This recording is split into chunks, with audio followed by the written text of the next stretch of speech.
everyone, Assalamu alaikum. This is me Tahmid. Welcome back to another video. So after a long time আপনাদের সামনে আরও একটি নতুন video নিয়ে আমি হাজির হলাম। সো বেসিক্যালি কাজের চাপ প্লাস এভরিথিং সব কিছু মিলিয়ে আসলে সময় হয় না। সো দ্যাটস ওয়াই হচ্ছে যে ওইভাবে সময়ও পাই না নতুন ভিডিও মেক করার। But after long gap I thought that I should make a video again. তো গতকালকে দুটি প্রোডাক্ট পারচেস করছি, ওই সুবাদে হচ্ছে যে এই থিংটা করা। সো আজকে ভাবলাম হচ্ছে আপনাদের সাথে ওই দুইটি প্রোডাক্ট আনবক্সিং প্লাস ওইগুলোর কিছুটা ফিডব্যাক আপনাদের সামনে শেয়ার করি। তো আর দেরি না করে আমি ভিডিওতে চলে যাই। আশা করি আপনারা আমার সাথে ভিডিওটি অবশ্যই এনজয় করবেন, প্লাস আপনারাও দেখবেন এই দুটি প্রোডাক্টের পারফরমেন্স কেমন। স্পেশালি যদি ভালো লেগে থাকে আই রিকমেন্ড দ্যাট আপনারাও হচ্ছে যে দুটি প্রোডাক্ট অ্যাকচুয়ালি কিনতে পারেন, বিকজ আমার কাছে যতটুকু মনে হচ্ছে আমি ওই ফিডব্যাকটাই আপনাদের সাথে ভিডিওতে শেয়ার করবো। সো আর দেরি না করে আমরা ভিডিওটি ব্যাক করি। আপনারাও ভিডিওটি এনজয় করতে থাকুন, আর যদি ভালো লেগে থাকে অবশ্যই লাইক কমেন্ট সাবস্ক্রাইব করতে ভুলবেন না। স্পেশালি অ্যাজ এ নতুন হিসেবে আপনার I need you support. So অবশ্যই আপনারা আমাকে সাপোর্ট করতে বলবেন না। Thank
finally set up done. Basically একটা কিবোর্ড, এই কিবোর্ডের সাথে সাথে হচ্ছে যে আমি আরেকটা ছিলাম। So this the webcam. আর এই ওয়েবক্যামের একটা বড় ফ্যাসিলিটি হচ্ছে যে এটার সাথে হচ্ছে যে আমরা আজ যদি কালার লাইটটা পাচ্ছি, লাইটিংটা পাচ্ছি, সো ইটস আমি বলবো অ্যামেজিং। বিকজ অনেক সময় দেখা যায় যে রাতের বেলা কাজ করতে লাইটিং এক হচ্ছে পিসির লাইট প্লাস আমাদের এই লাইট, তো দুইটার লাইটের পাওয়ারটা চোখের জন্য একটু ক্ষতিকর।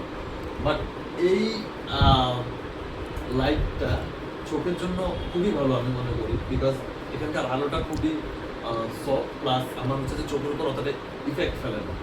আর এই কিবোর্ডটা যদি বলি যে কিবোর্ডটার একটু বিশেষ ফ্যাসিলিটি হচ্ছে যে খুবই স্মুথ। আমি যদি একটু লাইভে টেস্ট করি দেখাই আপনাদেরকে। So let's go to test. You can see like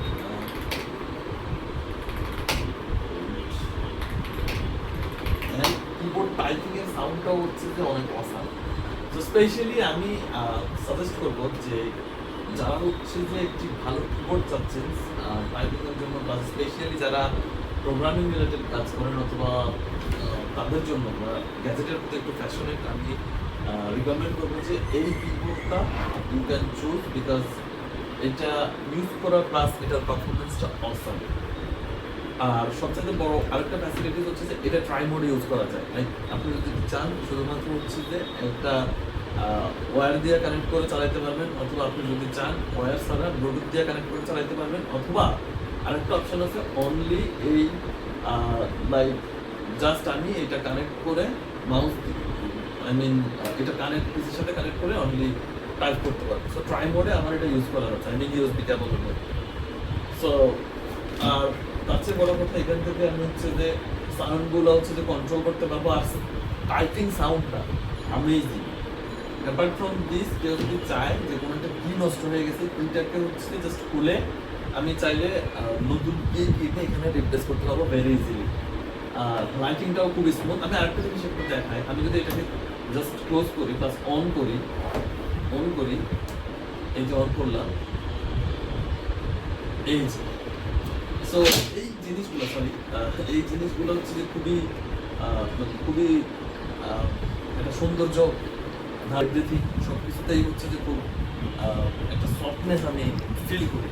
so আমি একদম চোখ বন্ধ করে রিকমেন্ড করবো যারা একটি ভালো কিবোর্ড খুঁজতেছেন তারা নিঃসন্দেহে এই কিবোর্ডটা হচ্ছে যে চুজ করতে পারেন, প্লাস এই কিবোর্ডটা পারচেস করতে পারেন। সো ওকে, সো আজকে এই পর্যন্তই, ভালো থাকবেন। আর সামনে হয়তো নতুন ভিডিও নিয়ে আসতে পারি। আর স্পেশালি এগুলো আমার হচ্ছে যে একটু ছোটোখাটো জাস্ট রিভিউ, আশা করি বড় রিভিউ নিয়েও সামনে আসবো। সে পর্যন্ত আপনারা ওয়েট করেন। যদি এই ভিডিওগুলো ভালো লাগে থাকে অবশ্যই like, comment and subscribe. Thank you.